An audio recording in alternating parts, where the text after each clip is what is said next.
মাসের মধ্যে ওনারা সবকিছু বুঝতে পেরে গেলেন, যেটি ওনারা বিগত 18 বছরে বুঝতে পারেননি? মানুষ যখন খুব বিপদে পড়ে তখন নাকি সে খড়কুটো নিয়েও বেঁচে থাকতে চায়। এখন তারেক রহমানের আগে জনাব বলা এবং শেষে সাহেব বলা এই হাসান মাহমুদকে কিন্তু আমরা চিনি, এবং উনি কোত্থেকে আওয়ামী লীগার হয়েছেন আমি জানি না, কিন্তু উনি যেভাবে বিএনপি বিষয়ক মন্ত্রী ছিলেন, তার আগে হাসানুল হক ইনু ছিলেন, তারপরে আমাদের আরাফাত হয়েছিলেন। এই ফ্যাসিবাদী শাসন যেভাবে বিএনপিকে আপনার অগণতান্ত্রিক পন্থায় অত্যাচার করেছে, মামলা দিয়েছে, হামলা করেছে, রাজনীতি থেকে নির্বাসনে পাঠানোর চেষ্টা করেছে, ঠিক ওই প্রকৃতি তাদের জন্য নির্ধারণ করে রেখেছে। ওনার আহ্বানে কিচ্ছু যায় আসবে না। 3 মাসের মধ্যে তাদের তো আসলে কথা বলারই কথা না, এমনকি 3 বছরেও কথা বলার কথা না, কোনো কোনো জায়গায় কিন্তু 30 বছর পরে কথা বলার কথা। ইতিহাস আমাদেরকে তাই বলেছে।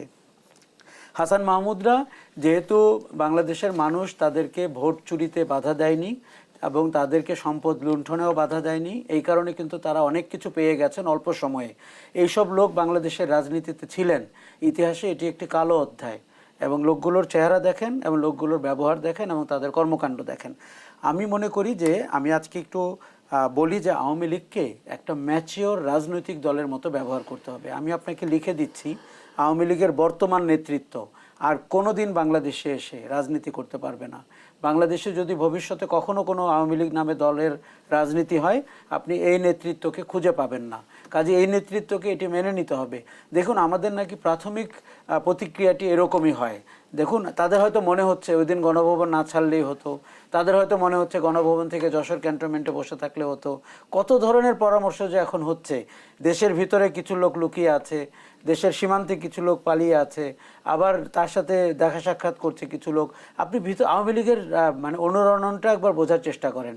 যেইভাবে বাগানটি সাজিয়ে বসেছিল এবং প্রশাসন, পুলিশ, বিডিআর, র্যাব, সেনাবাহিনী, ডিজিএফআই, আমি কিন্তু আওয়ামী লীগকেই খুঁজে পাচ্ছিলাম না গত 15 বছরে। কাজেই এদের এই ধরনের প্রতিক্রিয়া হবে। আমাদের একটা জায়গায় সতর্ক থাকতে হবে, আমরা যেন আওয়ামী লীগের সেট করা এজেন্ডায় প্রতিদিন কথা না বলি।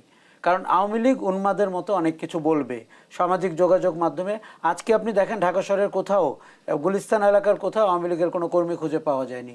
দলটি আর কতভাবে নিশ্চিত হবে এই রাজনৈতিক বাস্তবতায় তাদের হঠাৎ করে ফিরে আসার শিকড় উপরে ফেলা হয়েছে সুযোগ আসলে নেই। আওয়ামী লীগের এইবারের ঘটনা কিন্তু 75 সালের চেয়ে 100 গুণ বেশি। কেননা তাদের সব অফিস পুড়িয়ে দেওয়া হয়েছে, তাদের সব লোক পালিয়ে গেছে, ইউনিয়নের লোকগুলো পর্যন্ত পালিয়ে গেছে। কাজেই তাকে বাস্তবতা উপলব্ধি করে সংযত হয়ে আবার ইতিবাচক রাজনীতিতে আসতে হবে। তার আগে অনুশোচনা, ক্ষমা এগুলো অনেকবার করতে হতে পারে, কারণ বাংলার মানুষের রাগ হয়তো তখনও কমবে না।